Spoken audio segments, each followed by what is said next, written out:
thanks. It's a pleasure to be here and to participate in this panel. I think that my perspective is going to follow nicely on what Dr. Heilke just said.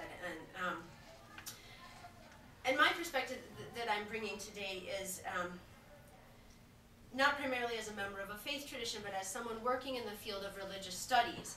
And as a discipline, in religious studies, individuals may or may not have personal faith commitments, but as a discipline, what we're trying to do is understand how religions work, how they develop, how they change, how they shape the lives of their adherents. And I'm especially glad to participate here because it seems to me that among all the different perspectives that could be brought to this issue of science and religion, it strikes me as very important to step back and say, okay, what is the nature of this apparent conflict or tension that we frequently see or think we see between science and religion, and specifically look at that in terms of how religions work, and even more specifically, in terms of how religious traditions confront and react to new cultural circumstances, to challenges to their traditional symbols, their traditional ways of understanding, such as what we've seen in many contexts. And I'm going to take a few minutes to just unpack that by looking back a little bit into the history of Judaism and Christianity and Islam. And again, time constraints, I'll be short on detail and big on big picture points, and then we can follow up any of that if you'd like. So just to anticipate my main point a little bit, from a historical perspective, there have always been two sides of the coin on this issue. To play on the title of the panel a little bit, there have always been those who see the relationship between science and religion as one of peace. There have always been those who've seen that as a conflict. And if the history of religions tells us anything, it's that this is likely to continue to be true. And so I'm really kind of can riff a little bit on what Dr. Heilke finished with in terms of we're not seeing this process of secularization. You know, people at the beginning of the 20th century, even scholars of religious studies thought, well, religion is going to kind of die away and, you know, be triumphed over by modern science. Well, of course that hasn't happened, and what we're seeing instead, I think, are patterns that actually we've seen for a very long time throughout the history of religions, and so it's interesting to look back and see how that worked. When we speak about, in particular, Judaism and Christianity and Islam, which are the traditions that I'm most familiar with, it helps to imagine the issue, I think, as a tension between different sources of knowledge. How do we know about the world? How do we know how to act in the world? How do we know where we came from? What are humans for? Where are they going? All those big questions to which religion has historically provided an answer. And of course, for Judaism and Christianity and Islam, the primary source of knowledge about those questions is revelation, right? The Tanakh, the Hebrew Bible, the Old and New Testaments for Christianity, the Quran for Islam, and also traditions that have a similar status, the oral Torah in Judaism, church tradition in Christianity, the Sunnah of the Prophet in Islam. And these are the bodies of knowledge that give members of those communities information about how to act in the world, how to think about themselves in the world.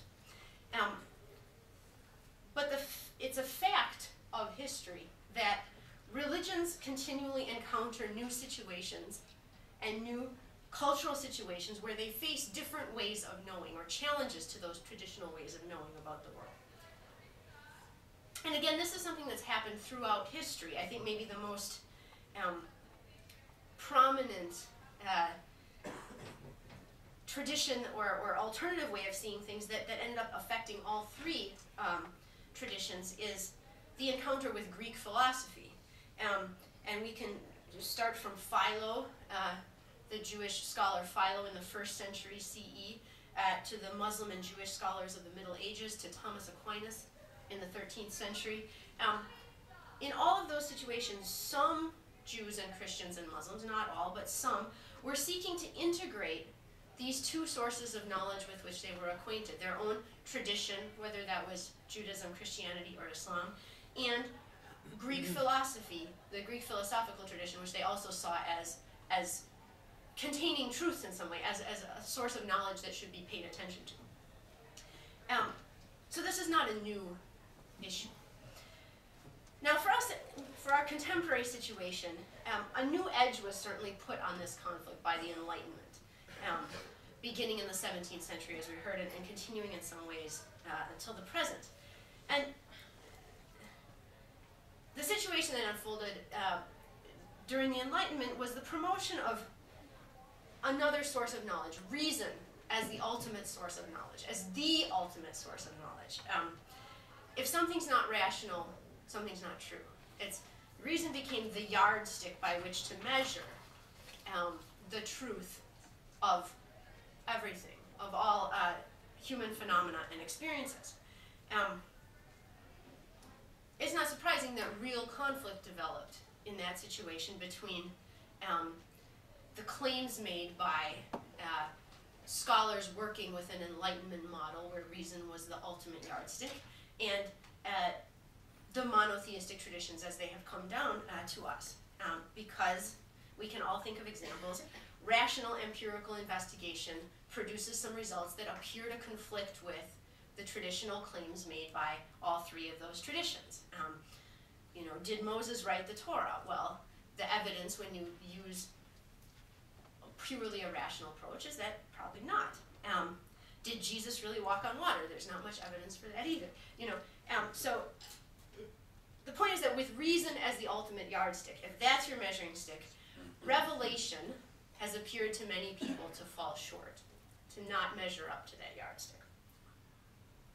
So this is a way of describing the roots of the conflict that we still see among us between scientific views and religious views. So I like to think of this conflict as being one about the sources of knowledge. Where do we get our information? But the great thing about religions is that they're always adapting and changing. And this is where my perspective as a religious studies scholar comes in. People historically have always found ways to integrate worldviews that seem opposed at first glance. Again, this goes all the way back to Philo, who was this observant Jew who argued that Jews should continue to keep the laws of the Torah, but nevertheless, for him, the real truth of Hebrew Scripture, the real thing that God was talking about, were these deep philosophical truths that were essentially the same as what you saw in Greek philosophy. So he basically made the Torah be about Greek philosophy, even while he was still observing all of its precepts. So again, this is very old, and historically, religious people have made a whole variety of different attempts to reconcile what for them were equally prestigious sources of knowledge. So the issue for Philo was that his traditional Judaism was an important source of knowledge. Greek philosophy was equally important for him, and he was not willing to give up on either of those. And so he found a way to integrate them. And this has happened again and again throughout history. Of course, there are various points on this spectrum, from Thomas Jefferson cutting out all the miracles in his New Testament. He made his own little Bible by cutting out all the miracles because he didn't believe that the miracles actually happened. To people who accept the results of modern science, maybe accept when they conflict with what they know from Revelation, or maybe seeking to bend the evidence of modern science to fit Revelation, as I think we see with some Christian creationists. Many modern folks are willing to have a modified understanding of what Revelation is, of course. Maybe not understand it as word for word divine, maybe see the role of human thought and human culture in Revelation, see Revelation maybe a record of human experience of the divine rather than somehow directly inspired. They find ways to allow themselves to hold on to their traditions and their identity, and yet understand them as a dynamic thing that is capable of change and adaptation. But at the same time, there will always be, I think, people on the other side of the coin who are unwilling to give up their traditional sources of knowledge, who are not going to accept reason as the ultimate yardstick, or even reason as a source of knowledge on par with Revelation, and keep Revelation up there as, in fact, the measuring stick. So there's lots more that could be said here, and again, happy to say more in the question and answers, but to just sum this up and get to the takeaway point, it's really the fact that, as I would see it again as a historian of religion, all people of faith, in effect, have to make this decision in the modern world in terms of facing multiple sources of knowledge. And just three quick points to recap and close. First of all, again, this is not a new decision. Maybe more of us are educated, more of us are more aware of the results of scientific investigation, of more exposed to this other source of knowledge.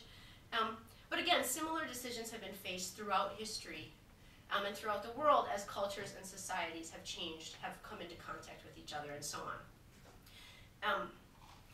Second, I hope to have made clear that there is no one answer to this question, religion or science. Can they coexist or not? It depends on who you ask. And clearly they can and do coexist. But how do they coexist in the minds of each individual Jew or Christian or Muslim or person of another faith? That's a different question, right? And there will probably always be a multiplicity of responses. And finally, to take off the scholarly hat a little bit, just in closing, those of us who would want to see a world with more justice and peace and tolerance, I think would do well to pay attention to this historical perspective. To help show everyone on the spectrum that this is not an either-or question, it's not science or religion, that all of our traditions have this great history of embracing and incorporating new ideas without losing their integrity, without losing their identity. So ultimately, and here's where in religious studies at least we sort of embraced the breakdown of the secularization theory, neither science nor religion is going anywhere. Religion's not going to disappear. Of course, science is not going to disappear. And the relationship is never going to be completely one of peace nor one of conflict. But I believe we can do more to work towards a situation in which both religion and science understand that they have nothing